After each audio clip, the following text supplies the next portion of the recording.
Good evening, everyone. We're going to call tonight's meeting to order. We will start with an approval of the agenda. Can I get a motion, please? Councillor Andrews and Councillor Prendergast, questions or comments? All in favor? And that's carried unanimously. Any disclosures of direct or indirect pecuniary interest? Seeing none, there is a recommendation that a closed meeting of council be held pursuant to Section 239, subsection 2 of the Municipal Act for the purposes of considering the following subject matters. 4.1 is the September 9th closed council minutes, and 4.2 is a confidential verbal report regarding a proposed commemoration of a special person, which is personal matters about an identifiable individual, including municipal or local board employees. Can I have a motion to go into closed session, please? Councillor McIntosh and Councillor Sherwood, all in favor? And that is carried. We are now in closed session.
Patron love in all of us command. With glowing hearts we see thee rise, the true north, strong and free. From far and wide, O Canada, we stand on guard for thee. God keep our land glorious and free. O Canada, we stand on guard for thee.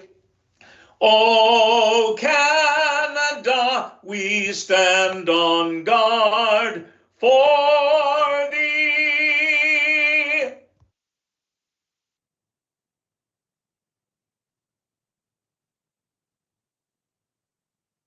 We would like to acknowledge the treaty lands and territory of the Williams Treaty Nations and the Mississaugas of the Credit First Nation.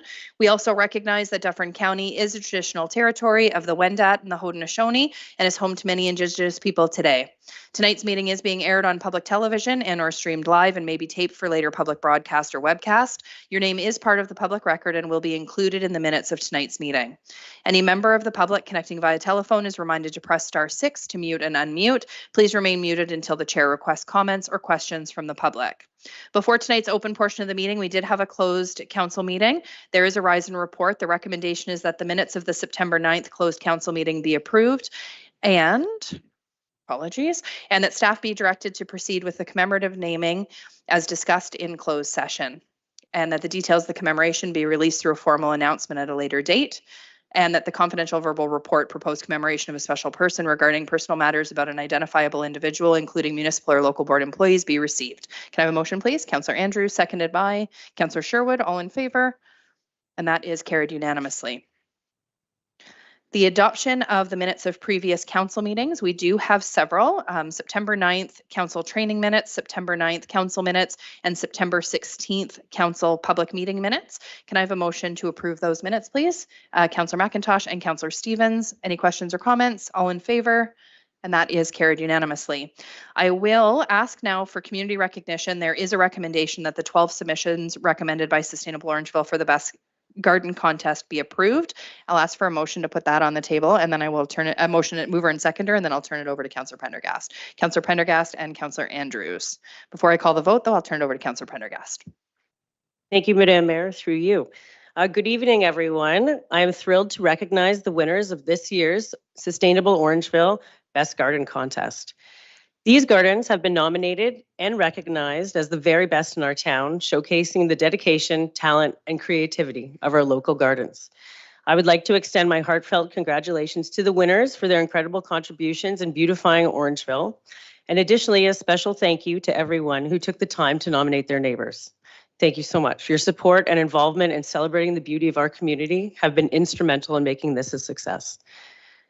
I am going to name the addresses, but not the winners, if you'd like to tour the gardens. We have 300 Gooseberry Street, 16 Highland Drive, 23 Elm Avenue, 23 Hurontario Street, 11 Hillsdale Avenue, 19 Ontario Street, 200 Broadway, 6 Jackson Court, the Mayato Vegetable Garden, 353 Rebecca Drive, 3 Forest Park Road, and 60 Amelia. Thank you very much, everyone. Thank you very much. We are going to invite the members who are here tonight who have been chosen as Best Garden Awards to head out for a picture in just a moment. But first, I'm going to call the vote from council just to ratify those winners. All in favor? And that is carried unanimously. I will ask that we take a 3 or 4 minute recess while we go do that photo, and then we will be back for question period.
Thank you, everyone, for allowing the brief pause while we congratulated the winners of the Best Garden Award. So thank you to all of them for participating and for beautifying our town. So make sure you drive by and check them all out.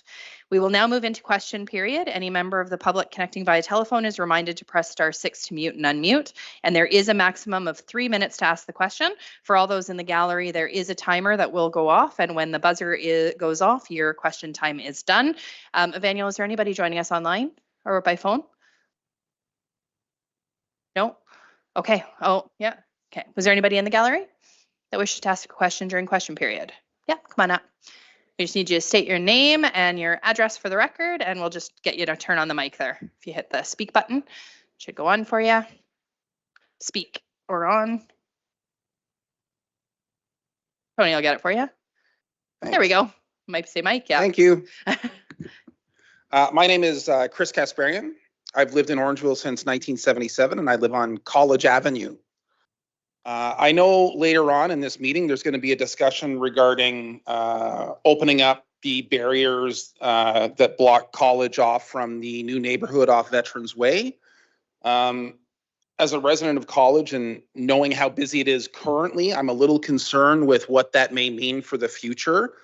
College Avenue was designed to feed the neighborhood and the streets off College. Since then, they have extended College, and now there's an extension right to the new neighborhood, although it is blocked off. College Avenue was designed to feed this neighborhood and this neighborhood only. That's quite a large neighborhood off Veterans Way, and I'm really concerned about what that's going to mean for College Avenue if it is opened up before Hanson is completed. There are 2 schools on College in close proximity, actually 3, 1 on Blind Line, 2 on Blind Line, and then the St. Andrews. And I'm really concerned with all the hustle and bustle in the morning if we open up that remaining area, what that will mean for College and the safety of the area. You know, I'm a little concerned that College will be completely overwhelmed once those barriers are removed. I don't know that. I can't know that, but I have a concern, and I think it's valid that if they remove those barriers, you're going to have that whole other neighborhood, thousands of people coming down College now. That's all I have to say at this time. Thank you so much for being here tonight, Chris. I appreciate it. Thank you. Was there anybody else in the gallery who wished to ask a question? Yeah, Mr. Ugolini. Name and address for the record, please.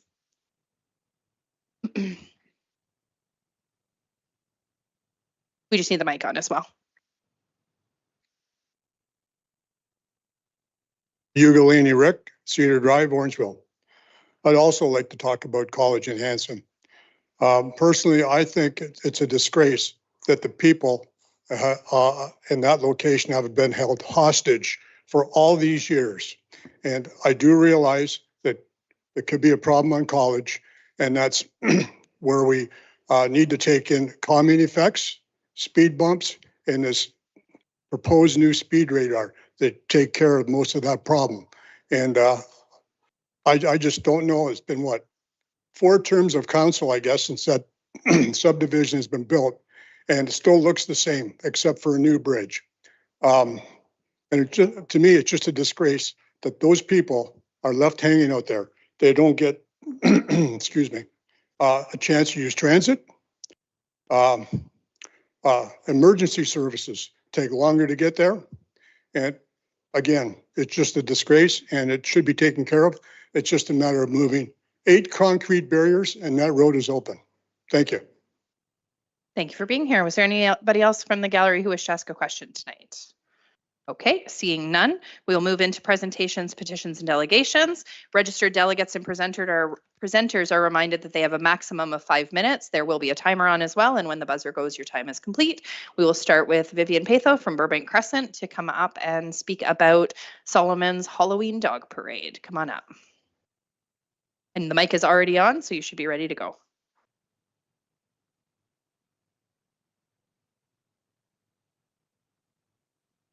Here, come here. Say hi. Hi, Solomon. It's really good to see you. Yeah, that's right. That's our Vivian, if you could just pull the mic closer to you so we can hear you. Certainly. Perfect. Thank you. Hello, everyone. Hello, Council, Madame Mayor. Lovely to see everybody. Yes. He would like to first share, I know it's not part of this presentation, he's the Autism Speaks Canada Walk Orangeville ambassador. That'll be this Sunday. He's very proud and he's so excited to be participating in that. But now we're going to talk about this, okay? Okay. We're proud of you too, Solomon. We're excited to see you on Sunday at the walk. Okay, so I'm presenting about Solomon's Halloween Dog Parade. Next slide, please. So here's an introduction. I know everybody can read it, but this is Solomon. He's 11. And 407. okay, 407 entrance. Yep.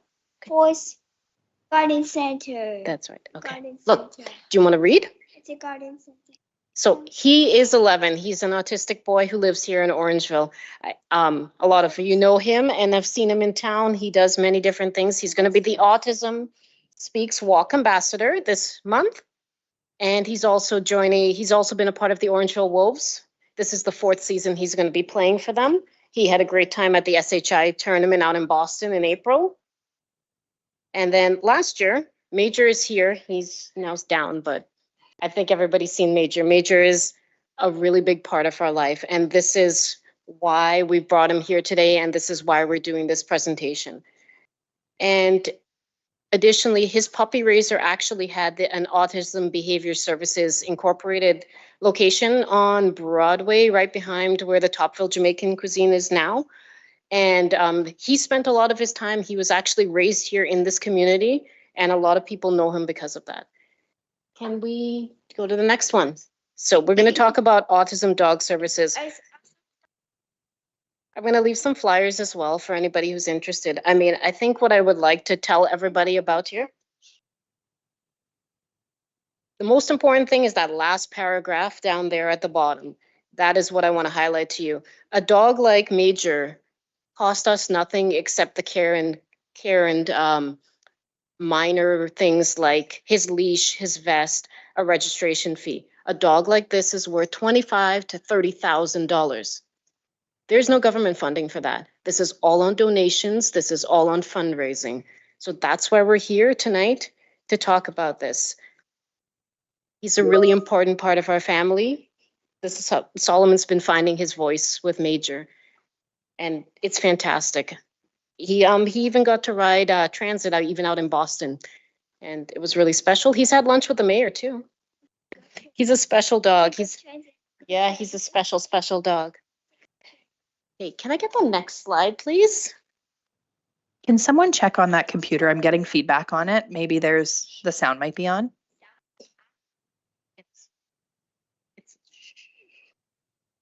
Thank you.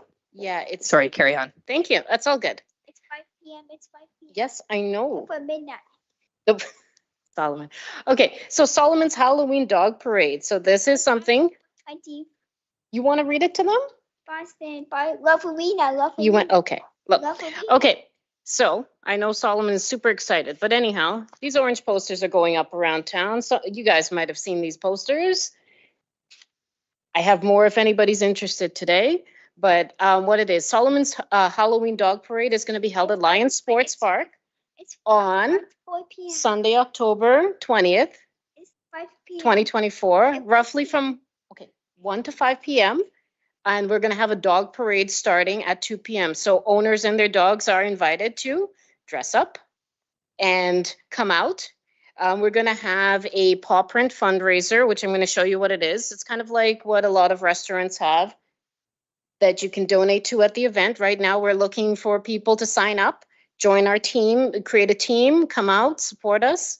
And we're really excited to have the town come out and participate. It's our first annual event, and we're hoping that it becomes a thing in our town because it's something really new, unique, and we've never done anything like this in Orangeville before. So thank you all for your time. I appreciate you having us here this evening. And I'd love to leave a few flyers if anybody's interested in reading them. Yeah, if you can pass them to Lindsay, she can take them. Councillor Andrews has a question, and I want to thank you guys first for being here. Appreciate it. Councillor Andrews. Thank you very much through you, Madam Mayor, and Solomon and Vivian. So nice to see you, our ambassador for Autism Speaks Canada Walk this coming Sunday, and I certainly hope there are members of our community who are going to be participating. Vivian, you had indicated the cost for the dog, and I know Major plays an important role in Solomon's life right now. For the general public who may not be able to attend this event on the 20th, is there a way that they can end up providing some form of contributions in some way?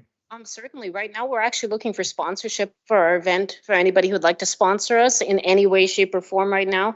We're actually going to also be at the farmer's market on the 5th. Come out to see it. My husband has left, but he's going to be dressed as a hot dog with big foam hands. I promise you, it's going to be a spectacle. He does have a label that says service dog, and there's going to be a contest to guess which is the real service dog. We're also going to be we're going to have a penny auction at our event. We'll be bringing some of the prizes. There is a signed original sketch by Franz Fischer, a Disney cartoonist who's worked on Princess and the Frog and pretty much everything over the last 30 years for Disney. Solomon's personal favorite artist. And so we're going to bring out some of those items at the farmer's market. Solomon loves being on TV. Excellent. Yes, that's great. Any other questions for members of council? No, seeing none. Thank you guys for being here. We look forward to it. Take care. We'll see you on Sunday. Up next, we have Grant Peters, who's joining us to discuss fare free transit. There is also a note on here just to let everybody know that Mr. Peters submitted correspondence. It's attached to our agenda as item 14.2.1. Mr. Peters. Thank you, Mayor Post. Hello, Council. Good to see everyone, and thank you for having me. I'm on Second Ave, if that matters for the record. As you know, I'm here to advocate for the extension of the fare free transit program. Mr. Delis wrote an excellent report summarizing the benefits that we've seen over the last couple of years. I know I've reached out to you individually as councillors, and there's also a wave of support from the community, as you can see in the agenda package. So those letters, as much as they were submitted by myself, were written on behalf of the organizations that created them. So to be brief, I just want to sort of remind everyone what a multifaceted decision this is.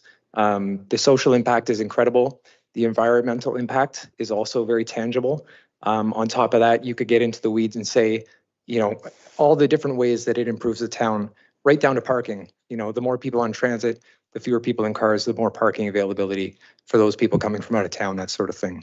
That's about all I had to say. Just, there's a big swell of community support for this program. I think Orangeville's on the map. The province and the country are paying attention. And I'd obviously like to see it go through, and so would many other members of the community. Thank you. Thank you so much, Grant. Was there anybody who had questions for Mr. Peters? No? Thank you for being here. Up next, we have Martina Rowley from Sustainable Orangeville, also to talk about fare free transit. Please also note that Martina submitted correspondence that is attached to our agenda as item 14.2.2. Ms. Rowley, the floor is yours and the mic is on. If you can just pull the mic close to you. It's all yours. Thank you. Yeah, good evening. Thank you. Martina Rowley, 56 Chisholm Street in Orangeville. Good evening, Mayor, Post, councillors and town staff. I'm here to represent the Sustainable Orangeville Committee tonight. And our committee wishes to express our support for the continuation of the Fare Free Transit programme. We believe that extending the programme aligns directly with our committee's mandate and the town's to promote sustainability, enhance livability and improve accessibility within our community. The Sustainable Neighbourhood Action Plan, SNAP, that was adopted in 2019 outlines several critical objectives that support a sustainable, healthy and resilient Orangeville. One key component is also the reduction of greenhouse gas emissions, particularly from transportation.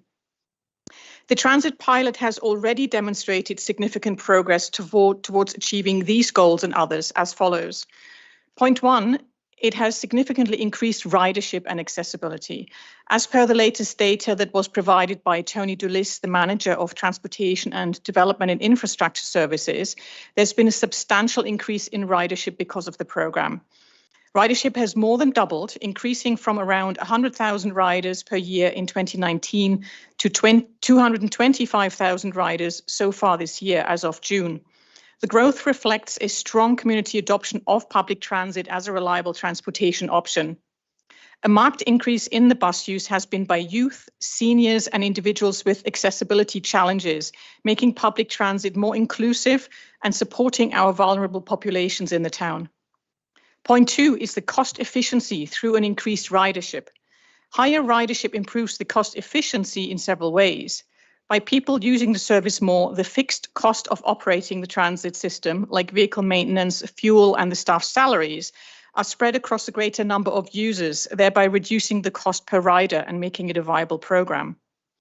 The pilot also made public transit a far more attractive option for many people who make routine trips like grocery shopping, medical appointments, or commuting to school, as the youth ridership has demonstrated. This increased usage also helps maximize the efficiency of each transit trip. Point 3 is that it supports the town's sustainability goals. As Grant has mentioned, a progressive town and having the SNAP primary objectives being that we wanted to reduce the environmental impact as a town by encouraging a shift from single occupancy vehicles to public transit. In doing so, the program helps to reduce traffic and congestion, as well as decrease greenhouse gas emissions and other airborne toxins. It helps promote active transportation and improve the localized air quality, a key to fostering a healthy, vibrant, and sustainable community. Point 4 is that it fulfills an age-friendly and accessible community vision. By making transit a viable and accessible option for more residents, the program aligns with the town's age-friendly initiatives, and we believe this also supports a more inclusive community, again, in line with the town's SNAP program on fostering a high quality of life for all residents. And lastly, point 5 is the demonstrated need for public transit. The 2016 transportation survey conducted by the town of Orangeville revealed that only 1% of trips, I'll repeat that, 1% of trips only were made using local transit. The doubling of bus ridership since that time and since the implementation of the Fare Free Transit program demonstrates its effectiveness in addressing this gap and making public transit a preferred mode of transportation for more residents.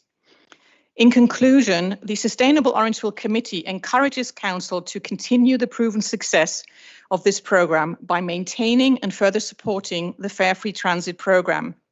The program not only promotes sustainable transportation options, but it also fulfills the mandate of a sustainable Orangeville that champions initiatives around environmental stewardship, supports social equity, and strengthens our town's long-term resilience.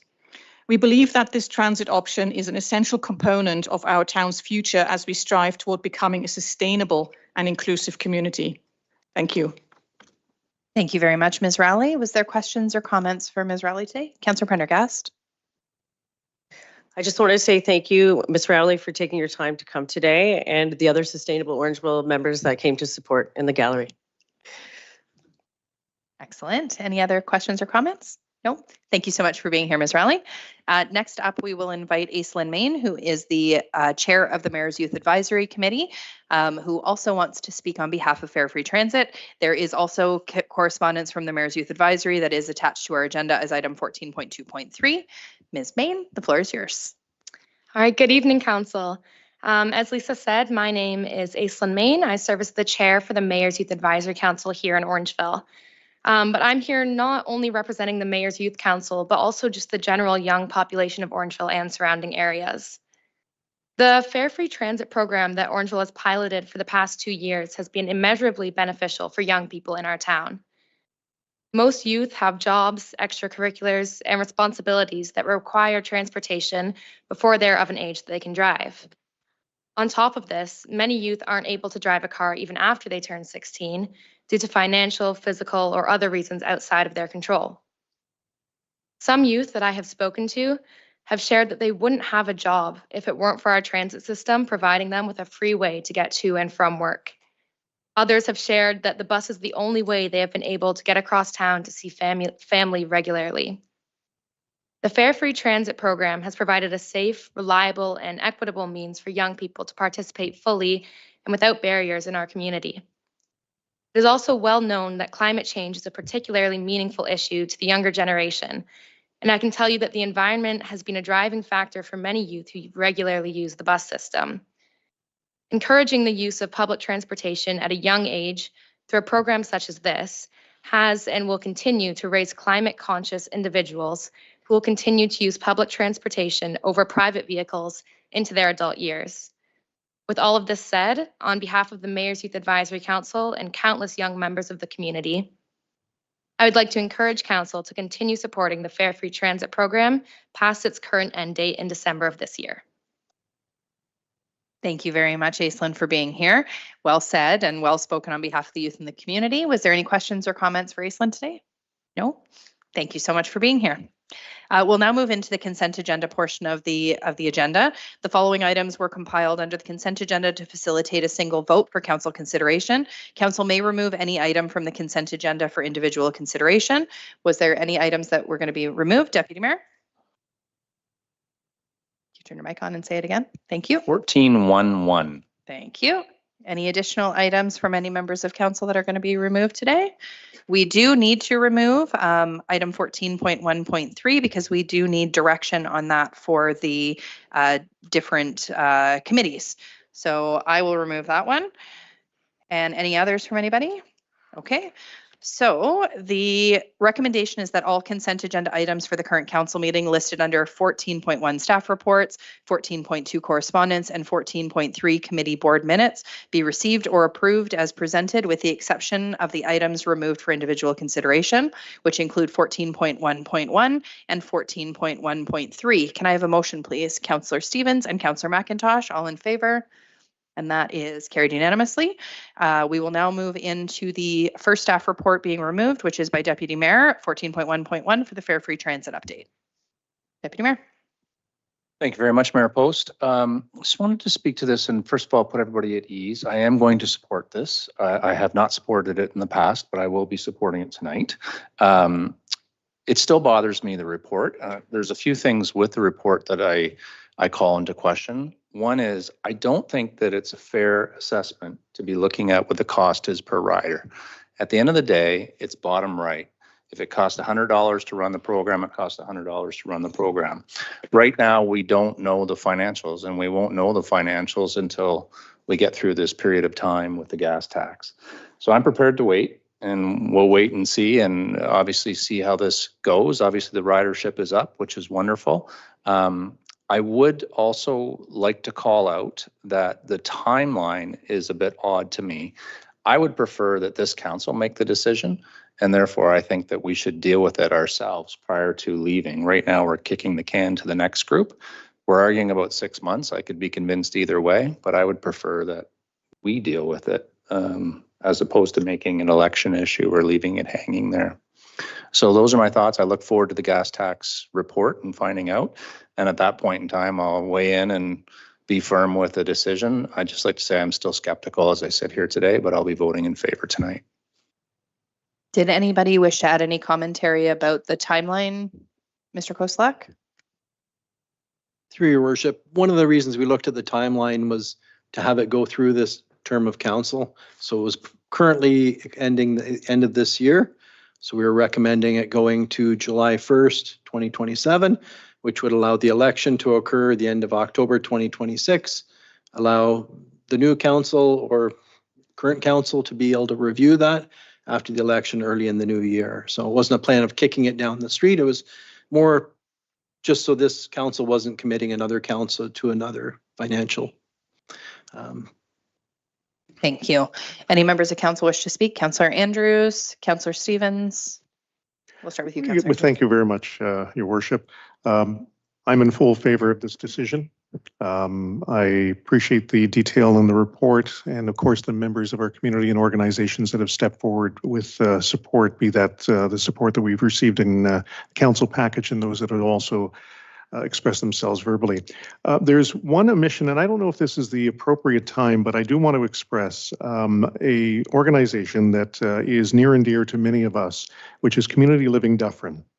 And we talk about EDI, Equity, Diversity and Inclusion, Access Orangeville, which I know has been a regular proponent and supporter of this, as looking over to Councillor Stevens. This is one organization where we have an anomaly, which I know it's outside of our geographical jurisdiction, but a large number of the members of that organization, those that are being supported, are not, in fact, able to have the bus drop them off or pick them up. So I don't know if this would be an addendum of some sort, and again, not to be a part of the report, but I wanted to at least publicly express that this is kind of a forgotten group that, you know, has to find a way to get to the location. And again, we're just talking a very short distance, but again, for the sake of this consent agenda item, I thought, you know, for the sake of having at least publicly discussed, and it can be for another time, Your Worship, but I felt that it was important to at least make note of it. Thank you for that, Councillor Andrews. As the former chair of Community Living Dufferin, I'm going to just put on a bit of a different hat. The majority of the folks who are supported by Community Living Dufferin do live in some of the group homes that are across town. So although they can't get access to the main facility, which is on Orangeville Fergus Road, they are able to from their homes within the community. There aren't any of the members who live at that facility. That's their head office location. There is one home that's a separate building to there, but the majority of them can be supported by the public transit system within the town of Orangeville.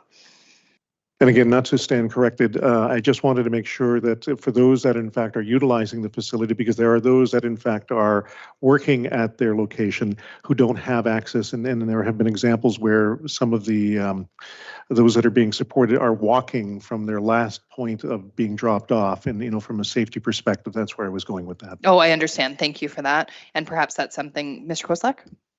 Through your worship, one of the things we're looking at is amending the routes in the transit. So currently staff are developing 2 proposed new routes. We're looking at putting those on the website for public comment, and we're looking at having a public information session on October 17th.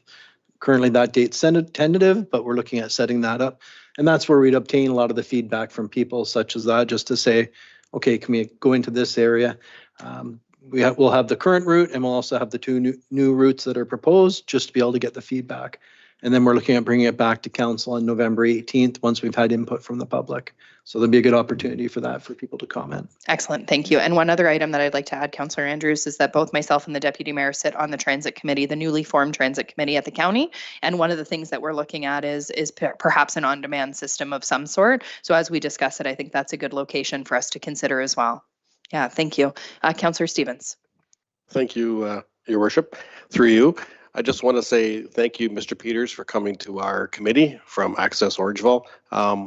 You're always well represented, and you do a great job. And thank you again for coming. I'm certainly from Access Orangeville, all in favor of free transit. And again, just thank you for coming. Thank you. Was there additional questions or comments on the Fare Free Transit report from any members of council? And I will just weigh in really briefly. Just to let the community know, I've been extremely supportive of this program since it was first brought to council.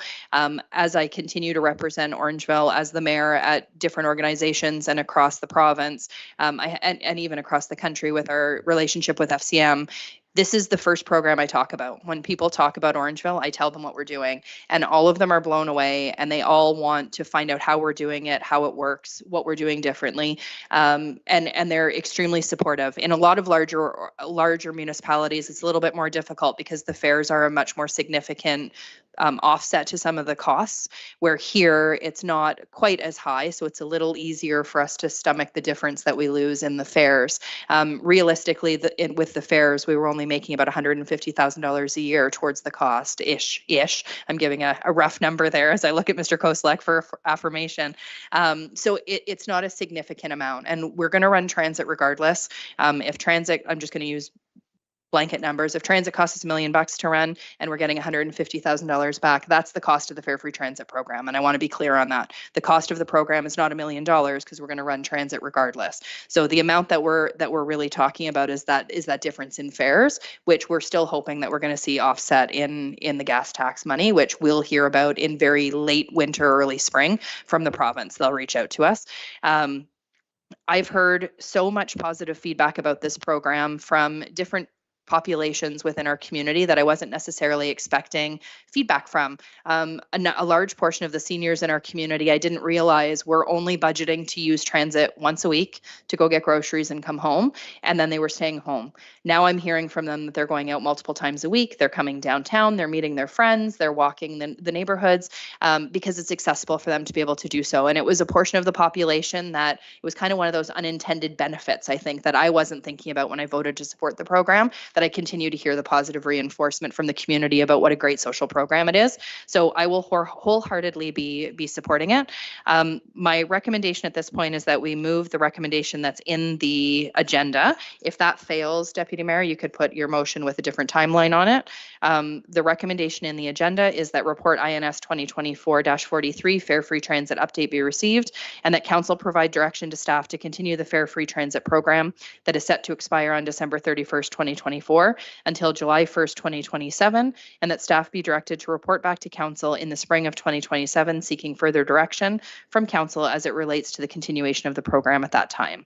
Can I have a motion, please? Councillor McIntosh, seconded by Councillor Andrews. Any last questions or comments? I will call the vote. All in favor? And that is carried unanimously. Again, thank you for everybody for being here tonight.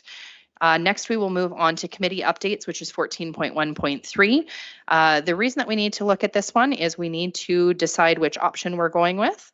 The recommendation is that report CPS 2024-59 committee updates be received, and that council accept the resignation of Melissa Vinden from the Economic Development and Culture Committee, and that council direct staff to proceed with advertising to fill the business community representative vacancy for the Economic Development and Culture Committee, and that council accept the resignations of Braden Peters, Clara Shaw, and Jack Bracken from the Mayor's Youth Advisory Council, and that council direct staff to proceed with option blank for the Mayor's Youth Advisory Council.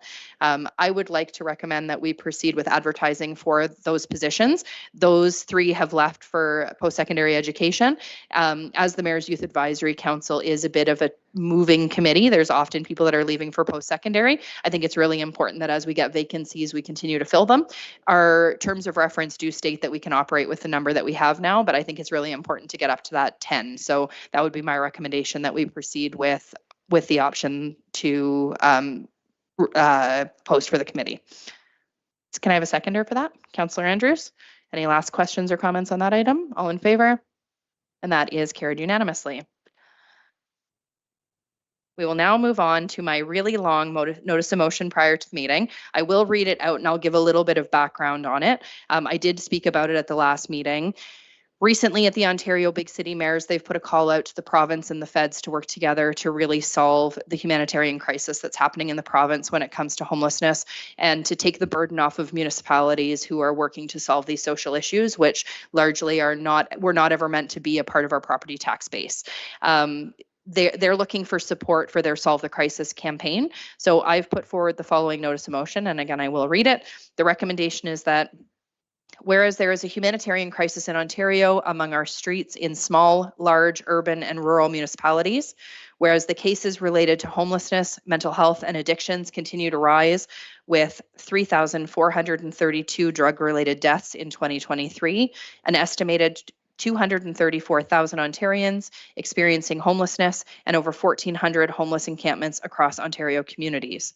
Whereas we need immediate action from all levels of government, starting with the province. Whereas the province has provided additional funding and support for mental health, addictions, and homelessness programs, these efforts do not adequately address the growing crisis and the financial and social impact on municipalities and regions across the province. And whereas municipalities, counties, and regions are stepping up and working with community partners to put in place community-specific solutions to address this crisis. However, municipalities and regions lack the expertise, capacity, or resources to address these increasingly complex healthcare and housing issues alone. And whereas this is primarily a health issue that falls under the provincial's jurisdiction, and municipalities and regions should not be using the property tax base to fund these programs, and whereas there is no provincial lead focused on this crisis, leading to unanswered questions that span over a dozen ministries and a lack of support to manage the increasing needs of those who are unhoused.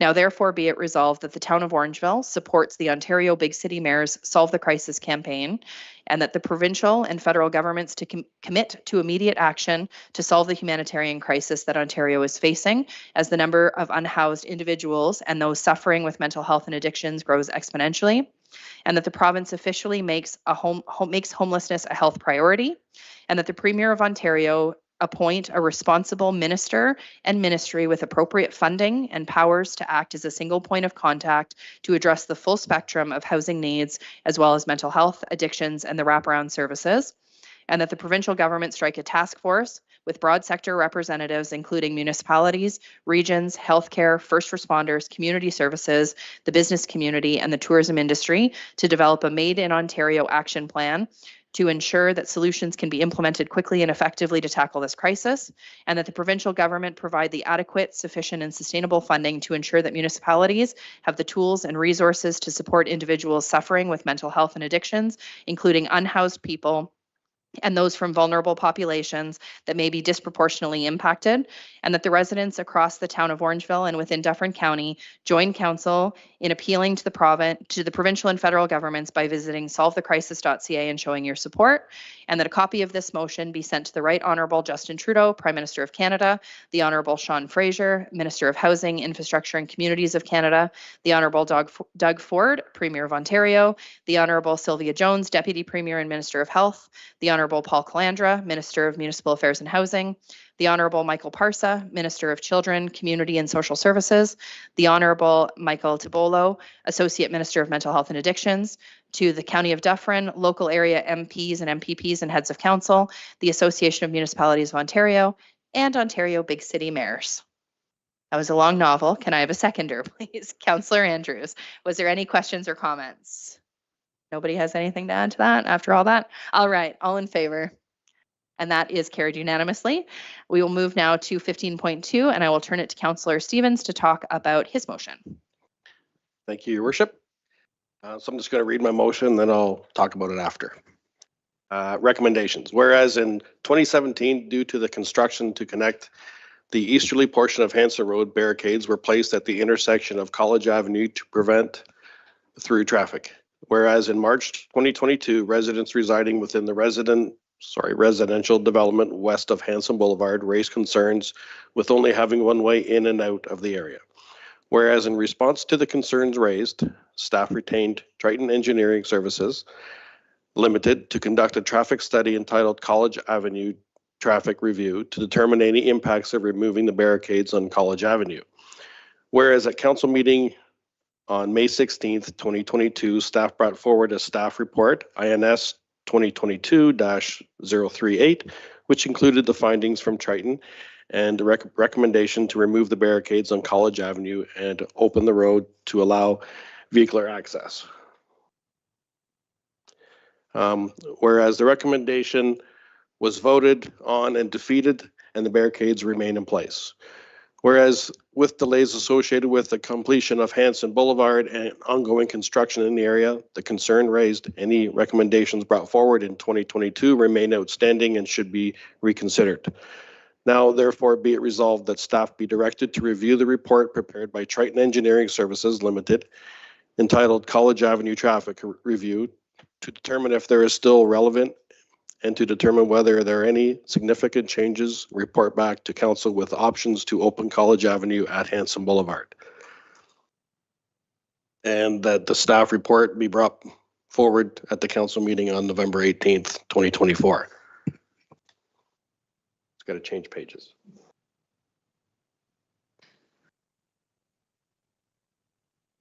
Sorry.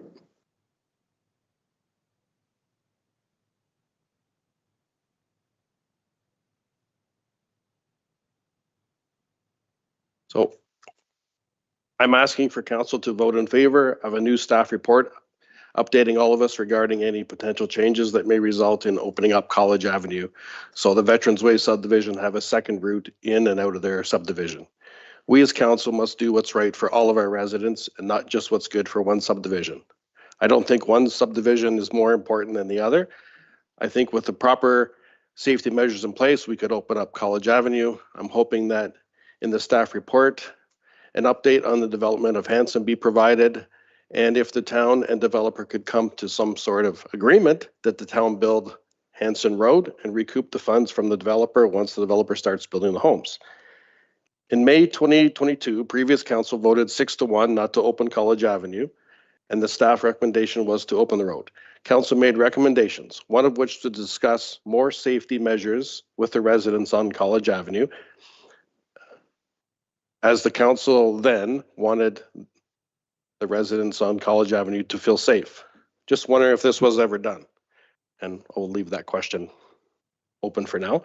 I know this was an issue between the two subdivisions within our town, and one wants the road open, one doesn't, but I fully support an updated staff report, and I'd hope every councillor sitting at this table tonight would agree with more information we can gather, the better informed we would be at making a decision. As all council knows, this isn't a vote to open College Avenue or move the blockades tonight. This is just opening the door to allow staff to bring an updated report. And I hope tonight that I have all council support to do just that. That's all I'm asking for. Thank you. Thank you, Councillor Stevens. Was there a seconder for Councillor Stevens' motion? Councillor Prendergast, and comments from council. Councillor Prendergast and then Councillor Andrews. Thank you, Mayor Post. And thank you, Councillor Stevens, for bringing this motion forward. As I was not a member of the previous council when the initial discussions and the College Avenue traffic review were conducted, I believe it is imperative to have updated and accurate information before making any decisions. Supporting this motion to review and update the staff report will give us necessary data to ensure we're making an informed choice for the benefit of the community in 2024 or perhaps 2025 when the study would come forward. At this point, I'm not expressing support for either side of the debate regarding the barricade. My position is that we need to revisit the analysis to understand whether the circumstances have changed and if there are any new considerations that should influence our decision, including but not limited to new timelines, emergency service insights, innovative traffic calming measures, and potential impacts on neighborhoods. I look forward to the possibility of reviewing the updated report and having a constructive discussion about this matter at a later date, if that is the will of council. Thank you, Councillor Prendergast. Councillor Andrews. Thank you very much, Your Worship. Mine is not scripted, but it is scripted in my head. And, you know, this is one of those opportunities where I'm going to be perfectly clear. I campaigned in 2022 to ensure that the safety of those on College Avenue was in fact paramount. And I still stand on that comment. But at the same time, we have had opportunities to take a look at options. We are also aware of the development that is potentially going to happen at some point on Hanson. But we're also, as has been framed by a number of members of our community, and many of us on council are very much aware of some of the social media, which does not influence me in any way, shape, and form. But there is concern that is been echoed by members of the forgotten neighborhood. And I think we've got to come up with some alternative way of supporting their needs as well. And I think if there's an opportunity through the report, as eloquently highlighted by my fellow member of council to my left, that can be brought back in a report, I am in favor of having this report brought back to council in November. At least it will give us an understanding that if there's no way of actually moving ahead with this, then fine. We will continue to adhere to what the barricades are and where they sit, and also support the members of College Avenue. But at the same time, it is long overdue that we have, and we've spoken about this, it's long overdue that the Hanson Boulevard extension has not been completed, and we know why, but we've got to come up with a solution whenever that is, but hopefully sooner than later. Thank you, Councillor Andrews. Councillor McIntosh. Thank you, Your Worship. Yeah, this has certainly been a hot item for a number of years. I have no issue staff bringing a report back.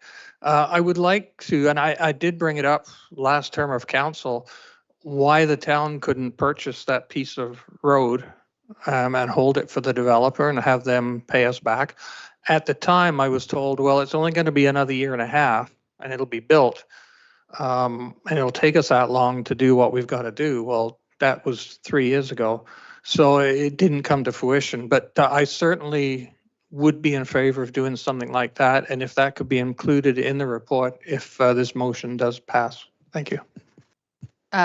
Councillor McIntosh, my understanding from staff, and maybe staff can clarify if I'm mistaken here, that it's not as simple as us purchasing the road or the area and building it, because the developer needs to put all the servicing for their development before the road can go in. So my understanding was that there was still a requirement for the developer to move forward with servicing, and that becomes a bit of a financial difficulty right now with the current economic times. I'm looking to Mr. Koslak for nods of approval or for comment. Mr. Koslak. Yeah, through your worship, and yeah, currently the developer owns the lands. We could approach them to have it transferred, but they'd need to size what the infrastructure would be. You don't want to build the road first and have them come back after, rip it up to install the water, sewer, gas, hydro. So you'd have to have all of that as part of the design. And there would be a significant cost if the town was to build it first and then try and recover the money. I think we had estimates in the order of 7 to 8 million. So if we were going to pay for it and then recover the cost later on from the developer for their portion, there would be interest, there would be additional costs. So, and also when the developer comes to construct their subdivision, they'd have to wait till we're done because you can't have two contractors in the same area. You'd have issues with who's doing it, but also all their equipment would be running on our new road that we'd have under warranty. So there are a few logistic issues. It's not as straightforward as just get the land and build it, but we can include a lot of the information in the report. Councillor McIntosh. Thank you. I appreciate that. Yeah, if that could just be included in the report too, so we all know. Thank you. Councillor Sherwood and then Deputy Mayor. Yes, Your Worship. Thank you for your motion, Councillor Stevens. I haven't changed my position as I voted the last time against removing the barriers on College Avenue, and I still hold true to that decision. However, I can't support the motion as it is now, as I don't think a lot has changed that would change my mind on that and justify the opening of College. The bottom line is it's not opening College that's the issue here, it's building the road on Hanson. That is the issue. That should be the motion. I'm in line with what my fellow councillor here is, and I know we all feel the same way. If it could be included in your motion and included, I would support if the report could do some kind of investigation to have the developer gift us the land, not purchase, gift us the land. We build the road and then we recuperate that. If we have to borrow $8 million to build this road, they would also have to pay back any interest costs that we bore. But Councillor Stevens, if you're willing to put an amendment to include that we try and see if we can reach out to that property owner, then I will support the motion as it sits right now. I'm sorry, I can't support that. Deputy Mayor. Thank you very much, Your Worship. Councillor Sherwood, I'm along the same lines as you. The only difference is that I think I've been down the road and I understand that we can't build the road. We can't put our money out. We won't get our money back. It doesn't make sense because you can't build the road before the subdivision is in. I really appreciate what you're saying because it seems so simple, but we've been down it. I would implore council not to move this forward. There's no new information. There's zero new information. We have limited staff resources. I don't want Public Works writing a report on something we already know the answer to. We can't move forward until the developer's ready to go. They own the land. They have to build the subdivision. The reality is we're going to be spinning their wheels and wasting their time being town staff for zero purpose. I'm flabbergasted. Why would we even consider it? So I'm with you, Councillor Sherwood. You almost sung the words for me, but you know, I'm in favor of some medians. I love the Broadway median. I know that causes controversy, and I know this one causes controversy. If we could take it down and it would provide safe access, I'd be totally in favor of it. It doesn't. We can't build the road. We have to wait. So let's not do this. Let's not waste staff's time. Let's just move on and let this thing fall apart. And I congratulate you, Councillor Stevens, on bringing it forward. It's a great discussion. I mean, no disrespect. I mean, no disrespect to the people in Veterans Way. I've exhausted every avenue personally. The mayor and I have met with these developers, been up and down this road a million times. We've done everything. We built the bridge, the whole bit. If you hear the frustration in my voice, it's because we pushed this to the nth avenue. We have not ignored the people in Veterans Way. We've done everything we possibly could. And we sit here today and we're just spinning our wheels tonight. So I won't be voting in favor. Councillor Andrews, then Councillor Sherwood. Thank you, Your Worship. And Deputy Mayor Taylor, I know exactly where you're coming from. And I think this is where the frustration for be that myself and other members of council exist.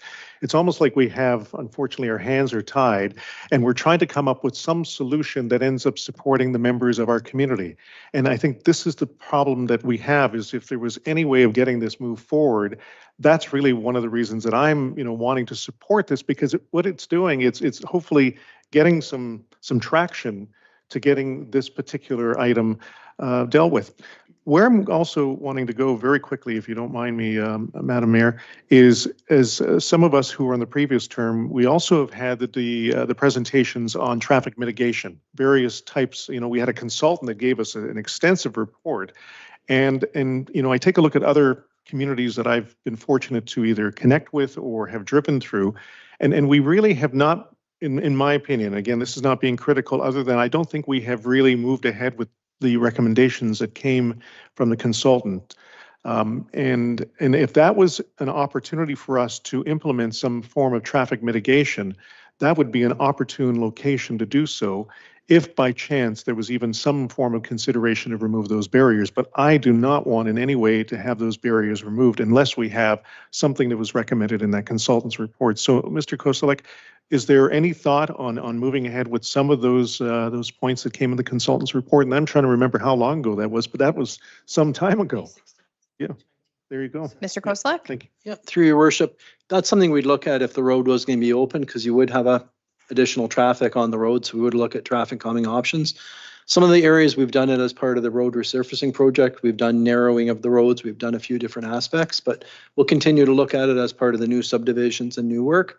And if council direction was to look at the options for opening it, we would have information in the report for it. Councillor Sherwood. Yes, Your Worship. So just to elaborate a little bit more, I'm very mindful of staff's time too. I'm hoping that they can just update the previous report. There has been some changes. We've reduced the speed limit throughout the town since this report. We've gone and implemented one side of the street parking.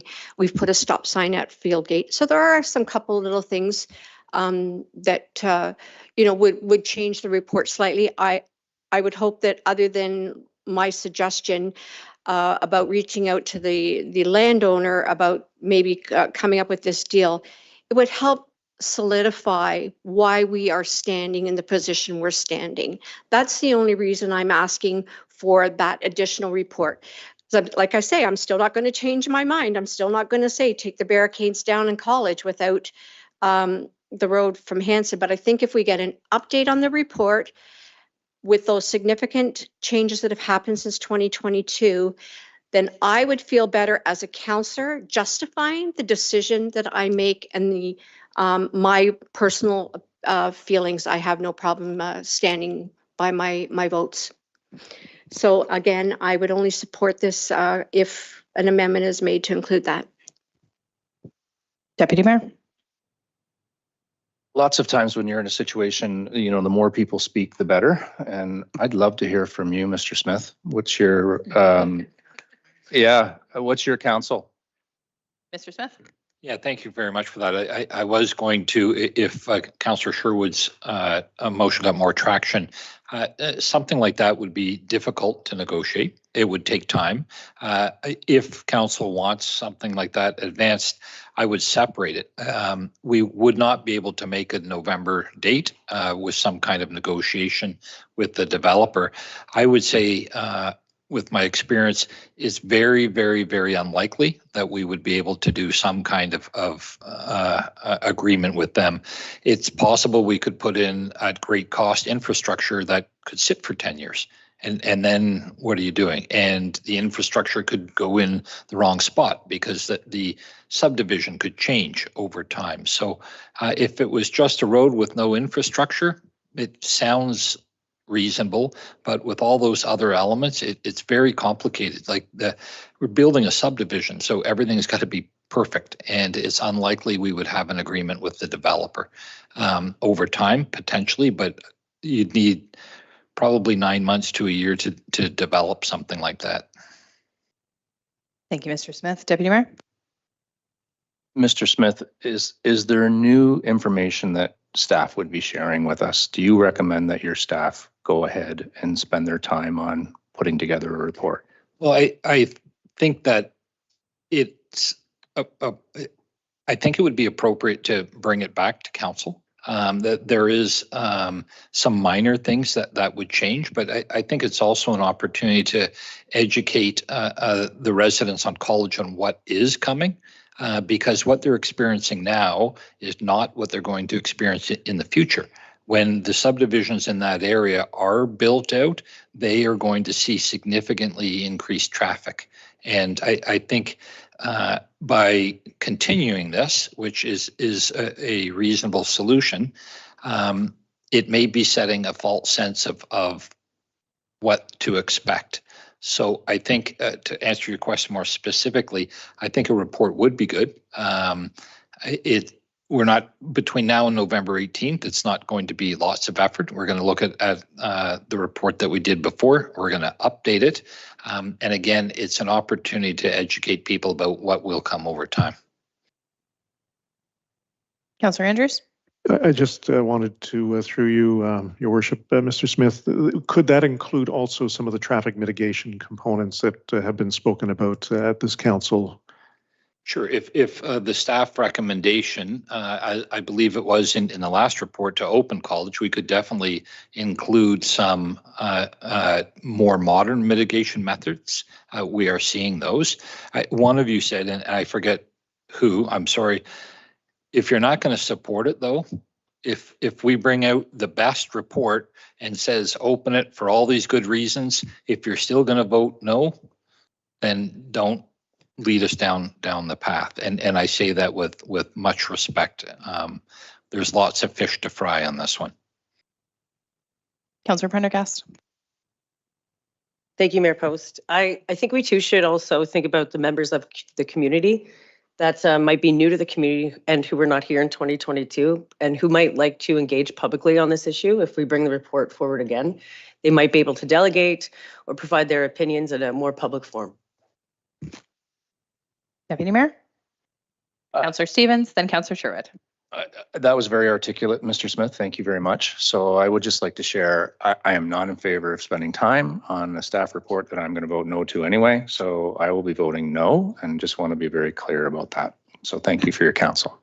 Thank you, Deputy Mayor. Councillor Stevens, then Councillor Sherwood. Councillor Sherwood and then Councillor Stevens. Thank you. So through you, Your Worship, to the CAO.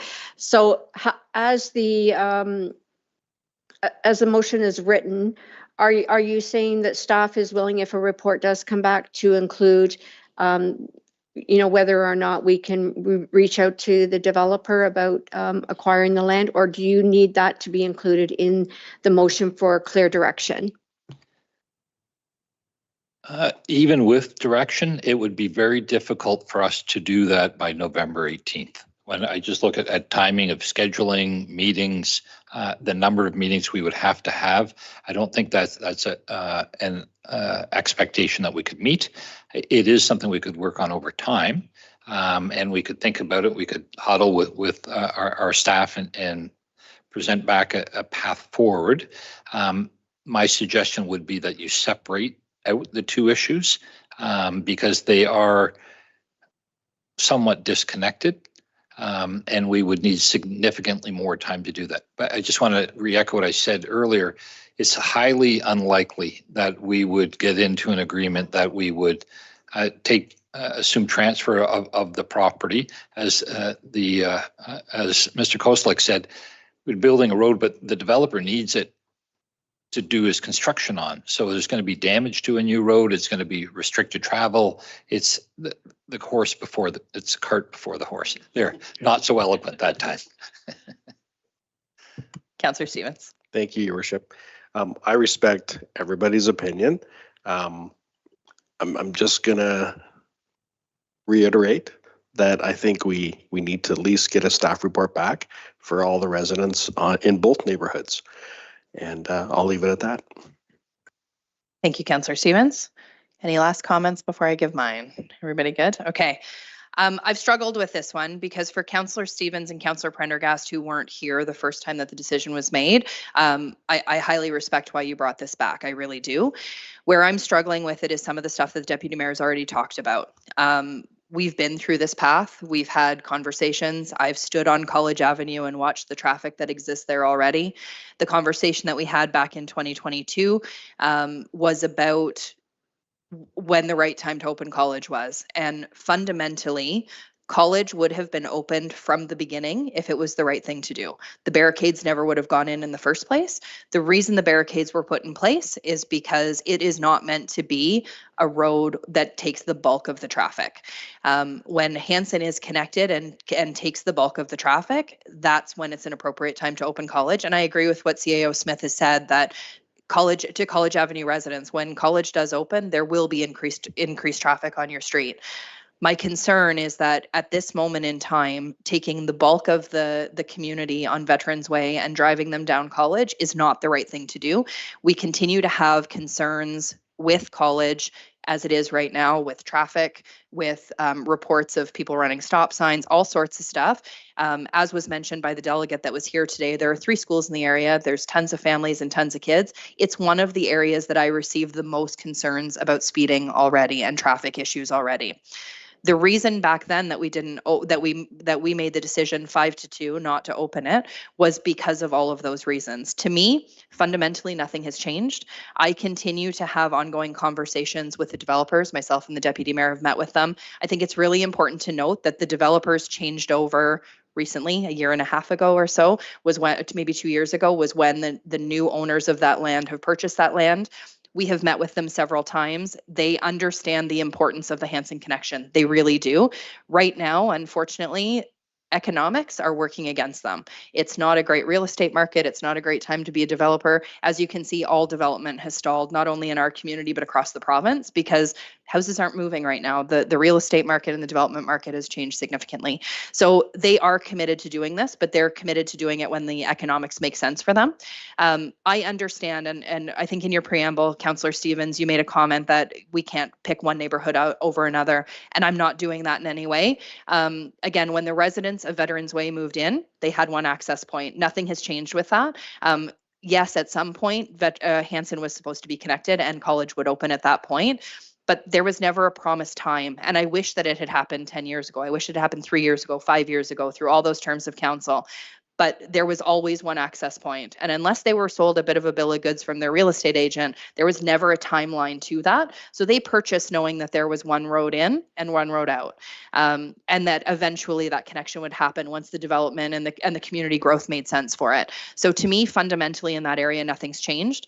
Our staff are extremely busy people, and we have them doing a ton of stuff, specifically our infrastructure team. I think we've all seen the amount of capital projects and road work that's been going on in the community. They are a busy, busy team. And to add another report that I know at the end of the day, I'm not going to support the opening of College with the conditions the way that they are now, I can't support your motion, Councillor Stevens, and I do apologize for that, because I'm really grateful that you brought it forward, and I understand why you did, and I give you all the respect in the world for doing it, but I'm really struggling with that piece of it, because to me it just doesn't make sense right now. I will continue to, and I have continued to have ongoing conversation with our fire team, our paramedics team, all of our emergency services, and I continue to hear the same things. Response times are not impacted by the one road in. They've been working with that since the beginning. I know that it looks like it could be because of where the paramedic service station is, but the fact of the matter is the ambulance that is responding isn't coming from that station. They're coming from the hospital or from somewhere else in the community, because it's the ambulance closest to the call that responds. From the fire department, they're still going to take that path to get out to those homes anyways. I continue to have those conversations because it's the right thing to do for the residents of Veterans Way, because I understand their frustration. I would be frustrated too. I am frustrated as I sit here that we're still talking about this connection. I really wish that it was already done. But the fact of the matter is, fundamentally, nothing has changed. And at this time, I can't support your motion. Is there any additional questions or comments on the motion before I call the vote on it? Anything else that anybody wanted to add? Yes, Councillor Andrews. Thank you for being articulate and providing your take on this, Your Worship. Mr. Smith had mentioned about the date. It would be impossible to provide the kind of information that Council would be looking for, and with the utmost respect to our staff too as well. I also understand how busy they are, and I, for me to support this, and I was very clear about where I stand on this. And again, I know where Councillor Stevens was coming from, but I also am always thinking about our staff and the compounding of activities. And there's things that, are already on the agenda right now, but there could be other things that also are just as important that come up at a future council meeting that become the defined priority. But as you had pointed out, Mr. Smith, the November 18th date would not be even realistic. So I'm wondering if that could be also amended in some respect, Councillor Stevens, for any consideration for those of us that sit here, because that's also another piece that I'm more concerned about, casting in favor of your motion. Sorry, Councillor Andrews, can you be more clear? What are you asking? You're asking for him to extend it from Yes, November November, 18th to yes. later? Well, to some date that would be even reasonable.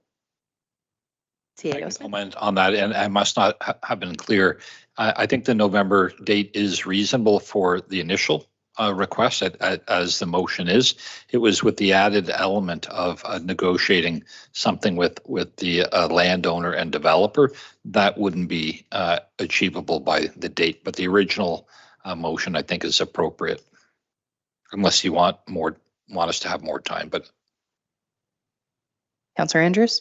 I'm just looking to your guidance, Mr. Smith, because again, you know your staff well. And again, I want to be fair if this was going to head down that path. And again, I have, I've listened to everyone here, and we're all frustrated. We know that. People are very clear about this, but I think that, where I'm sitting, I'm just trying to get something that is a solution to all of our members of our community, both neighborhoods that have been impacted by this. And I'm in 100% agreement with your concerns and that you brought forward, Madam Mayor. This is a tough decision to be making. As much as it may be easy for some, it's a tough one because I really sympathize with those that are, as I call, on the other side of Orangeville.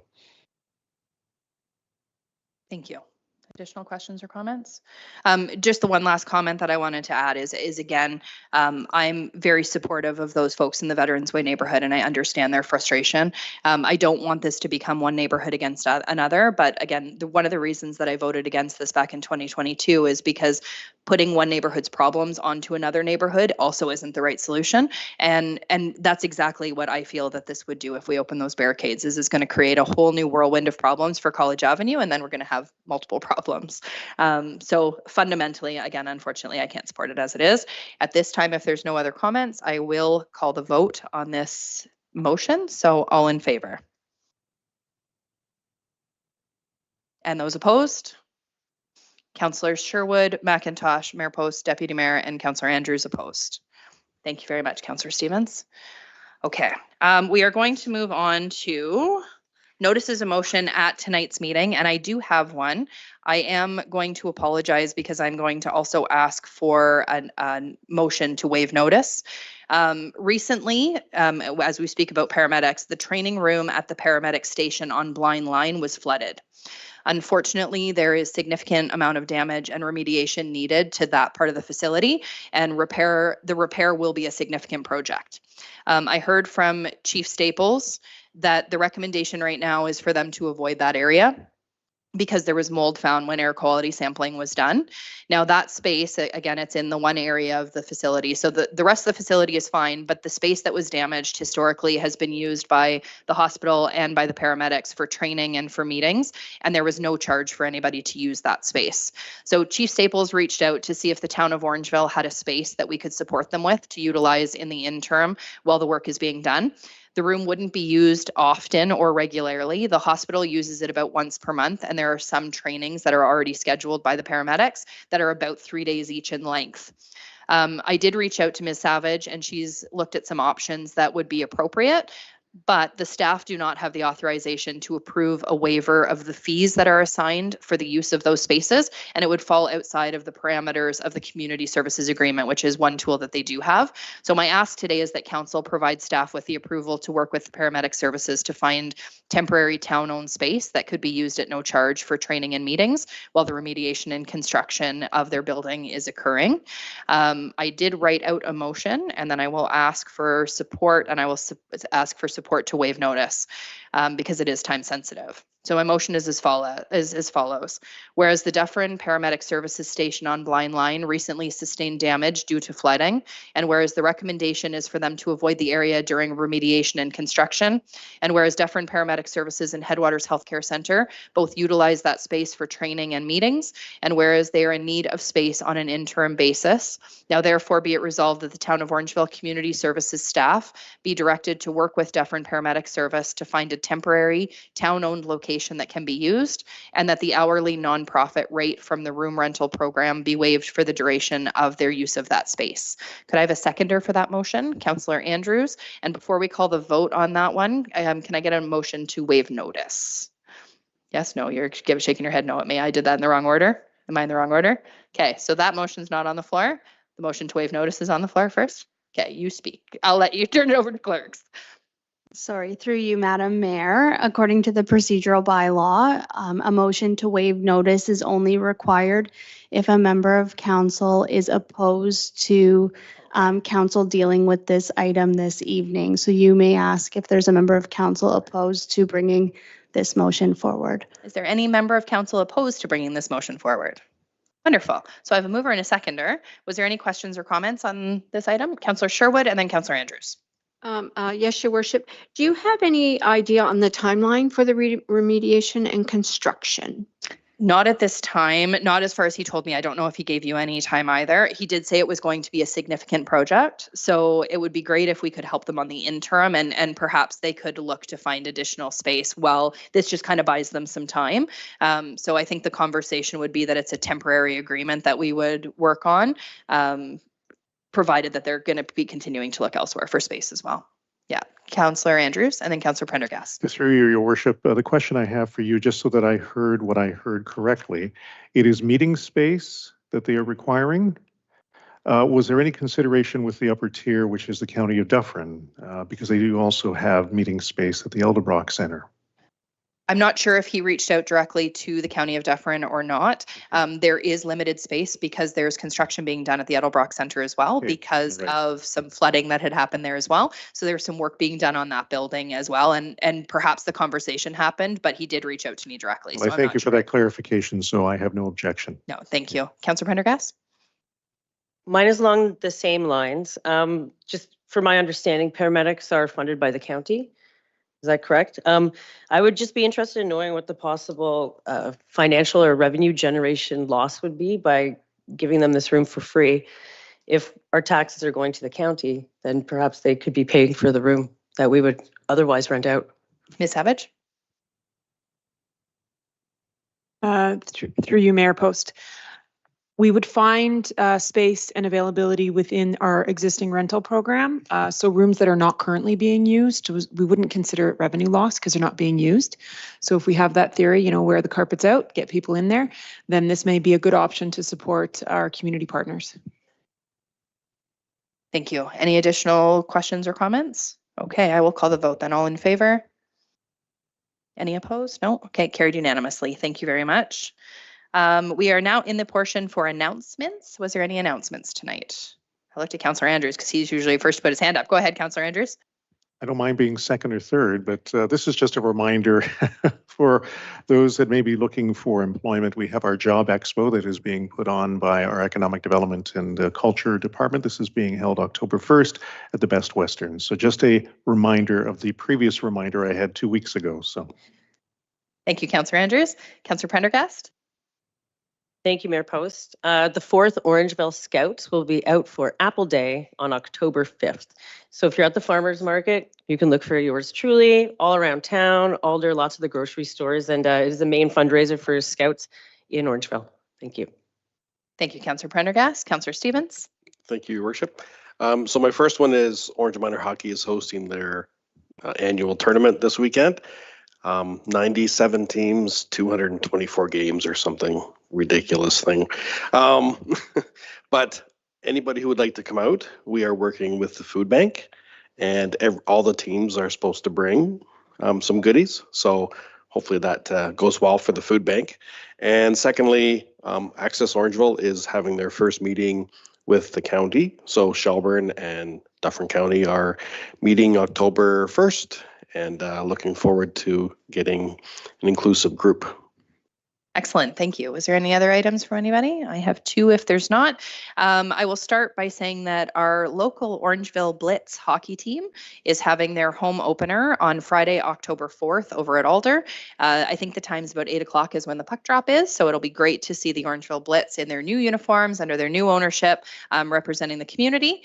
Additionally, hopefully you followed on social media. I've recently launched a Rooted in Community food drive to help support the Orangeville Food Bank. It will be happening on October 5th from 10 till 1. The way that we've framed this is that we've zoned out the community into 14 zones, and now we're up to 17 zones because East Garifraxa and Town of Mono have also jumped in, as well as the downtown business area wanted to have their own zone, which is fantastic. We have, I think we're up to about 40 volunteers who are going to come and run the zones. And the hope is that each local community or each zone is going to donate food to their own zone, and the winning zone will get a prize based on the pounds of food that are donated. It's gotten really great uptake. There is a Facebook page, and it's called #RootedInCommunityFoodDrive. So if you want to follow along, it'll give you all the information. And our food bank is really looking forward to all the generous donations of our community. Was there any other announcements? Okay, seeing none, we will move into bylaws. The recommendation is that all bylaws for the current council meeting listed under item 18, bylaws, be read 3 times and finally passed. 18.1 is a bylaw to appoint Cheryl Braun as treasurer for the town of Orangeville and to repeal bylaw 2024-51. 18.2 is a bylaw to appoint Rebecca Medeiros as acting deputy treasurer for the town of Orangeville. 18.3 is a bylaw to confirm the proceedings of the council of the corporation of the town of Orangeville at its closed and regular council meeting held today, September 23rd, 2024. Can I have a motion, please? Councillor Sherwood and Deputy Mayor, all in favor? And that is carried unanimously, and a motion to adjourn. Councillor McIntosh and Councillor Stevens, all in favor? And that is carried. Thank you for joining us this evening. Have a great day.